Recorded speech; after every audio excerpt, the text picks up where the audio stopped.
I like to move it, move it. I like to move it, move it. I like to move it. I like to move it, move it. I like to move it, move it. I like to move it, move it. You like to move it. DreamWorks Animation depicts a much happier version of Madagascar for younger audiences. However, the implications of climate change paint a much bleaker picture. Madagascar is a small island nation on the southeast coast of Africa. Measuring approximately 226,000 square miles, Madagascar has a population of 28,915,000, as reported by the World Bank in 2021.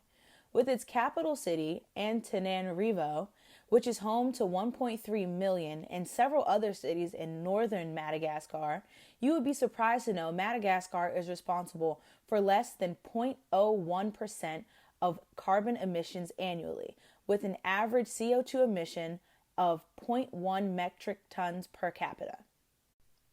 Now, let's take a look at Madagascar's financial reports. As reported by the World Bank, Madagascar's GDP in 2021 is 14.47 billion, with an average growth rate of 4.4%. The GDP per capita in US dollars is 550 cents, with 80.7% of the Malagasy population making less than $2.15 per day, and 97.5% making under $5.50 a day. It's no surprise that climate change is devastating their political and socio-economic stability. Madagascar's climate. The average monthly temperatures in Antananarivo ranges from 46 to 68 degrees Fahrenheit in July to 61 to 81 degrees in December, with an average rainfall of 39 to 59 inches. The rainy season is between November and March, and the dry season between April to October. Coastal regions, however, have a tropical climate and no complete dry season, with average rainfalls of 80 to 120 inches. What happens to Madagascar if climate change persists? Madagascar has recently experienced its worst drought in 40 years, causing the world's first climate change-induced famine, putting 30,000 people in extreme food insecurity and 1.1 million in severe food insecurity. To stave off hunger, people are reduced to eating locusts, raw cactus fruits, and wild leaves. The tropical cyclones that form over the Indian Ocean bring torrential rains and floods to the eastern coast. These storms left thousands homeless, destroyed farmlands, and necessary infrastructure like hospitals and schools. The plummeting education rates triggered higher rates of early childhood marriages and violence towards women. The increased frequency of cyclones also affected access to water for thousands and polluted clean water sources, leading to higher risk of diseases like malaria spreading. As a result of water scarcity, prices have been hyperinflated. Humanity Inclusion notes that between 2018 and 2021, the price of water increased 300%, as well as other necessary goods. Humanitarian partners, together with the government, are disinfecting wells, restoring water services, and raising hygiene awareness in the communities. With 60% of Madagascar's south surviving based on rain-fed subsistence farming, these erratic weather patterns are threatening their diets and nutrition. As rising sea levels erode the coastline, land disputes will arise as farmers are forced to move inland to appease their livestock grazing patterns and expand their farmland. In response to the dangers of the southern region, mass internal migrations have begun as families move to cities like Antananarivo. However, with mass migrations and poor urban infrastructure comes a low quality of life as families struggle for consistent access to sanitation and hygiene centers and clean drinking water. Adaptation strategies. A few strategies that Madagascar can implement to prevent further devastations from climate change are 1. Construct seawalls on eastern shorelines. 2. Build new coastal cities with stronger infrastructure to endure tropical cyclones. 3. Plant submerged aquatic vegetation to reduce erosion. Constructing seawalls in coastal cities will require funding and appropriate planning. However, aquatic vegetation is an immediate solution. Seawalls are built parallel to the shoreline for the purpose of protecting against wave action and erosion. As Madagascar endured 5 consecutive tropical storms within 2 months in 2022, sea walls can help prevent coastal flooding. Building on the eastern coastline can prevent further damage from cyclones originating on the Indian Ocean. The implementation of seawalls will prevent the need for internal migration and the need for communities to move further inland. Easily modified, seawalls have the ability to be heightened over time, so if the impact of climate change worsens, this solution can adapt with the circumstances and continue to protect Madagascar for decades to come. However, negative consequences of seawalls are they can impede natural ecological migration patterns. Additionally, a structural concern of seawalls is overtopping, where excess water from a wave flows over the wall and behind the structure. The continuous erosion from overtopping can weaken a seawall's infrastructure. Submerged aquatic vegetation, or SAVs, are rooted to the ground and help dissipate wave energy, helping to reduce erosion on coastal fronts.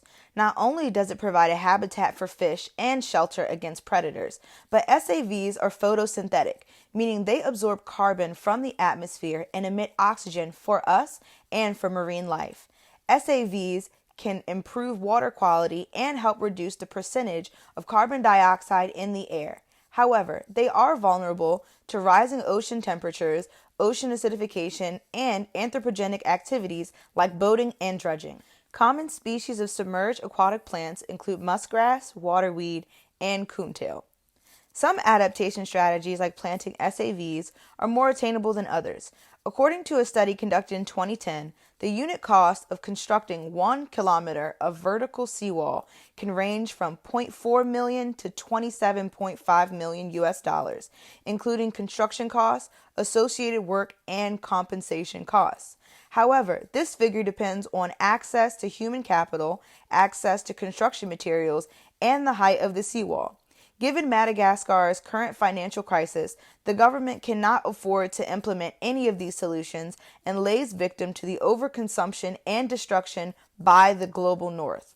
Madagascar will rely on humanitarian aid and relief to support these adaptation strategies as they still struggle to overcome famine caused by crop failure and drought and financial losses during the pandemic. Mitigation strategy. When assessing Madagascar's CO2 emissions by fuel type, oil consumption is the primary contributor with over 2.5 million tons in 2021. By sector, the agriculture sector and land use change and forestry sector are the largest contributors to Madagascar's carbon emissions. In 2019, Madagascar emitted 21.74 million tons due to agriculture and 10.64 tons due to land change use. Immediate mitigation strategies include stopping deforestation and ending the slash and burn technique during agricultural practices. As discussed in this course, forests are great carbon sinks. The frequent deforestation practices in Madagascar are reducing our chances of lowering CO2 in the atmosphere. Additionally, the use of slash and burn techniques to clear areas for farmland is also destroying the environment. An alternative solution that will restore soil health and increase crop production is regenerative annual cropping. This safe and eco-friendly practice would encourage farmers to utilize crop rotation, manure, and compost to ensure the vitality of their farmland. Increased crop production could also contribute to alleviating food scarcity in the southern regions.